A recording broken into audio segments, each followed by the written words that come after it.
On the Buffalo Niagara Medical Campus, one of our missions is to advance sustainability. Electric vehicle usage fits into that equation very nicely as far as reducing emissions. We had multiple projects here, so we're looking at 4 different locations where we deployed electric vehicle charging stations. NYSERDA and National Grid covered the infrastructure as far as any additional conduit, wiring, and the connection to the EV charging stations. Without that kind of funding available, I'm not sure how this project would have advanced. With that incentive, it made the project that much easier.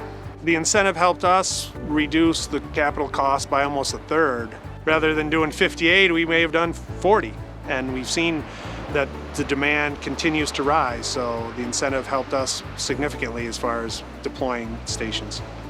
One thing I'd like to point out in relation to the NYSERDA National Grid incentives is this program will probably not last forever. There's a certain fixed amount of money. As more and more of these projects come online, the pot shrinks, so I would encourage people to strike while the iron is hot and get engaged in the program, get enrolled in the program to make sure that you do not miss out on the opportunity to significantly reduce the amount of capital you have to put into the program by capitalizing on these incentive programs.